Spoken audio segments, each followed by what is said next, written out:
제목 바다와 나비야. 됐지? 제목 자체가 바다와 나비니까 이 시의 중심 소재는 두 가지가 있겠네. 하나는 바다, 하나는 나비. 됐지? 약간의 우리가 좀 전에 읽었던 새하고도 유사한 이미지가 좀 있을 거니까. 그리고 참고적으로 여기 학습 목표는 뭐라고? 공감각적 이미지. 꼭 그 학습 목표 꼭 생각해야 돼. 우리가 처음에 배웠던 문서부터 화자, 상황, 정서, 태도 이거 시 세 개를 통해 그걸 받고 이제 그 다음에 이제 뭘 보고 이미지를 보는데 첫 번째에서는 어떤 이미지를 보고 신상을 보고 됐지? 다음 이제 두 번째는 긍부정적 이미지를 볼 거고 이제 세 번째는 뭘 본다? 공감각적 이미지를 볼 거야.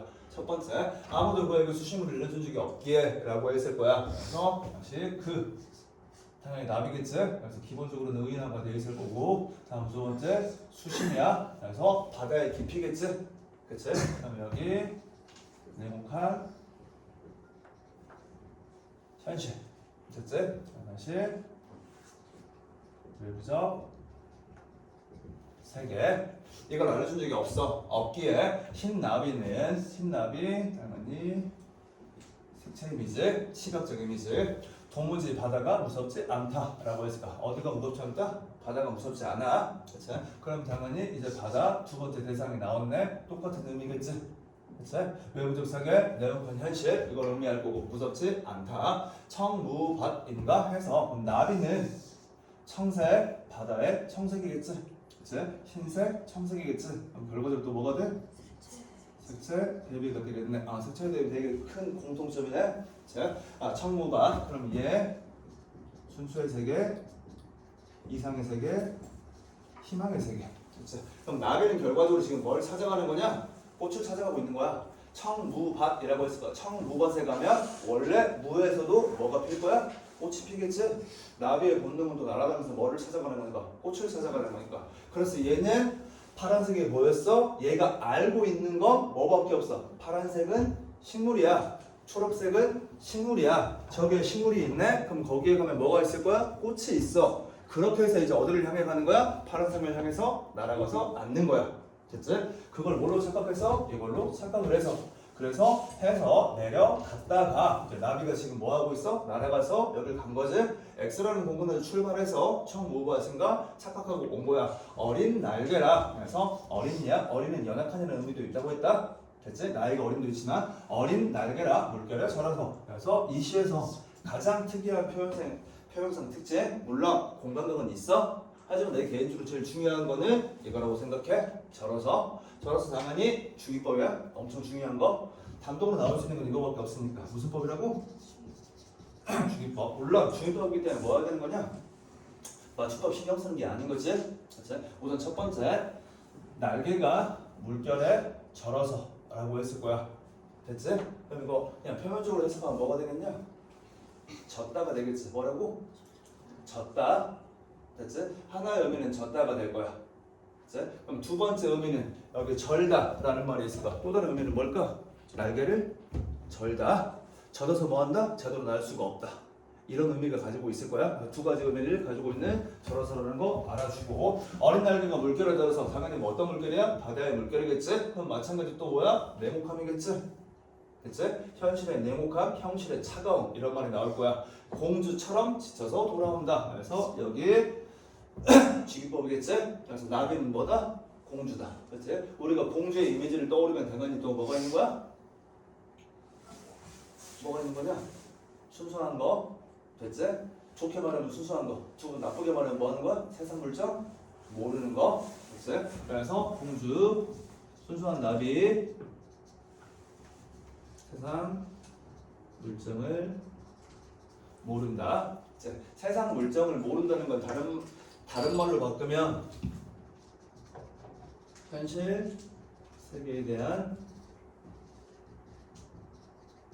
이해가 떨어져. 그렇지? 그래서 현실 세계에 대한 이해가 떨어지는 거야. 그래서 나비를 공주에 비웠고 젖혀서 뭐한다? 돌아온다. 그럼 결과적으로 이 시는 이거네.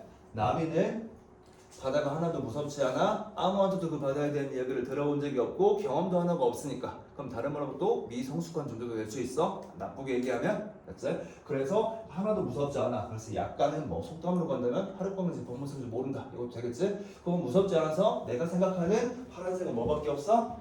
청무밥밖에 없어. 나는 저것이 아름답다고 생각하고 저걸 순수하다고 생각하고 희망이라고 생각하니까 그래서 무작정 거기를 향해 뭐 하는 거야? 달려가는 거야. 됐지? 달려갔는데 현실의 냉혹함에 또는 바다의 차가움에 바다의 폭력성에 절어가지고 뭐 한다? 돌아왔어. 그럼 결과적으로 여기 나비가 뭐 하는 거야? 여행하는 과정이지. 됐지? 그래서 전체적으로는 나비의 여정을 중심으로 뭐가 전개된다? 시상이 전개되고 있다. 이렇게 나오면 될 거야. 돌아왔어. 다음 거 3월 달 바다가 꽃이 피지 않아서 라고 했을 거야. 3월이야? 마찬가지 뭐야? 추위지? 3월은 봄이면서 겨울이야? 겨울이면서 봄이야? 됐지? 지금도 마찬가지야. 좀 전에 밖에 잠깐 갔다 오니까 밖에 약간 눈발 날리고 있다?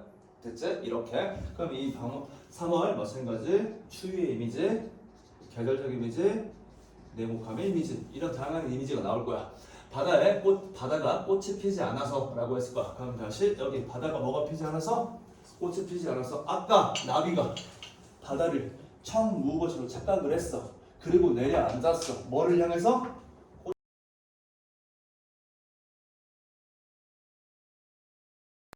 꽃 그럼 당연히 뭐가 돼? 순수, 이상, 희망, 아름다움. 그치? 그리고 또는 얘가 쫓고 있는 가치. 이런 말이 될 거야. 근데 그런 가치를 다 뭐해서? 피지 않아서. 그래서 나비는 뭐 한 거야? 서글픈이야. 됐지? 서글픈 상태가 됐었고 서글픈 나비의 허리에 새파란 초생달이 시리다 라고 했을 거야. 됐지? 그래서 다시 나비의 허리야. 우리가 알고 있잖아. 나비의 허리. 뼈 같은 거 있어 없어? 없어. 그래서 이 나비 이 말고에서 또 연약함의 존재 이런 말이 나올 거야. 나비는 되게 연약한 존재야. 됐지? 그래서 연약한 존재고 새파란 초생달이 뭐하다? 시리다 라고 할 거야. 그러면 새파란 초생달이 시리다. 그럼 초생달이라는 거 이미지 내내가 알다시피 이런 이미지잖아. 맞지? 그럼 다시 나비 허리도 어떤 이미지야? 이런 이미지야. 됐지? 그래서 나비의 이미지, 초생달의 이미지, 이 정도의 이미지가 있고 초생달이니까 당연히 다른 말로 뭐야? 미완이야? 보름달은 완성이야. 충만이야. 근데 무슨 달이라고? 초생달이야. 미완이야. 여행을 실패했음을 의미하는 거야. 됐지? 그래서 결과적으로 여기 표면적으로 나비의 여행에서 나비가 이제 뭐 하고 있는 거야? 좌절하고 있는 거야? 현실을 인식해서. 현실은 그렇게 만만하지가 않구나. 현실은 참 냉혹하구나. 거기에서 내가 이상을 쫓기에는 너무 힘들구나 라고 해서 뭐한다? 좌절하는 거. 그 좌절함의 이미지를 새파란 초생달이 시리다고 했으니까 여기가 뭐가 되고? 공감각적 이미지가 되겠네. 그럼 얘가 지금 말하고자 하는 건 당연히 뭐를 의미하고자? 새파란 초생달이지. 파라니까 어떤 이미지를 가지고 있다? 냉혹함의 이미지를 가지고 있다. 그래서 보통 우리가 아는 파라는 너네가 서슬퍼렇다는 말 알지? 그치? 그 이미지야. 칼날이 서슬퍼렇다. 그 파란 이미지야. 파란이 맑음, 깨끗함, 순수함의 이미지만 가지고 있는 거 아니야? 그치? 파괴의 이미지도 가지고 있고 폭력의 이미지도 가지고 있어. 그래서 그 이미지가 나오는 거야. 그래서 새파란 초승달을 말하고 싶은데 그걸 뭐 했다? 촉각으로 표현한 거지. 그래서 공감각적 신상이 나올 거야. 다른 말로 바꾸면 감각의 전이라는 말이 나올 거야. 다른 말로 바꾸면 시각의 뭐가 될 거야? 촉각화가 될 거야. 됐지? 그래서 어쨌든 나비가 이상을 찾아 여행을 가다가 좌절했던 내용이 나올 거야. 됐지? 이렇게 나와. 그런데 여기까지가 가장 기본적인 1차적인 설명이야. 한편에 뭐야? 잔혹 동화 같은 거야. 아주 작고 연약한 존재가 됐지? 어디를 향해서? 바다를 향해서 여행을 가고 놀러를 가는 거야. 바다를 향해서 여행을 가고 놀러를 가다가 결과적으로 그 바다의 현실을 인식하고 거기에서 좌절하고 서글퍼하는 나비의 내용이 나와 있는 거. 됐지? 그런데 여기까지는 그냥 표면적인 얘기라고 하고 이제는 무슨 감상을 들어간다? 외조적 감상을 들어간다. 오늘 했던 건 싹 다 뭐 봐야 돼? 외조적 내용 나와야 돼? 시대 현실? 셋 다 시대 현실 반드시 나와야 되겠다. 근데 마지막에 했을 때 아까 김기동 시대가 언제라고 했어? 일제강점기야. 그럼 니네가 또 상황상 봐. 시인이야. 이름이 남겨있어. 일제강점기에 교과서에 실려있는 시들도 있어. 그러면 김기림은 결과적으로 일제강점기 뭘 의미할 거야? 지식인을 의미할 거야? 뭘 의미한다?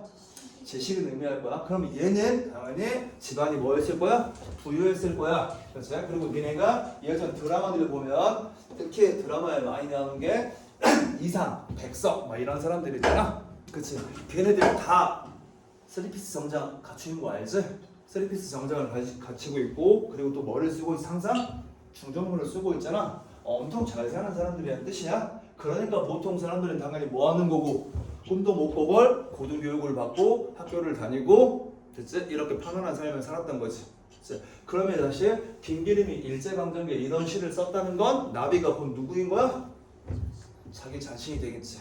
그럼 바다는 결과적으로 뭐가 되는 거야? 일제강점기 시대의 현실이 되는 거야.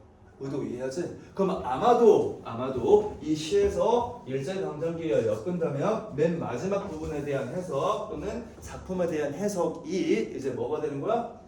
일제강점기 됐지? 이상이 좌절된 지식인의 모습. 의도 이해하지? 이렇게까지 봐주면 될 거야. 마찬가지 이것도 어려운 내용은 없는 거 맞지? 머릿속부터 해서 그 내용들만 생각해놔. 학습 목표만 너네가 제대로 생각해두면 특별히 어렵지는 않을 거야. 그리고 다시 한번 얘기하지만 어차피 시험 범위에 설명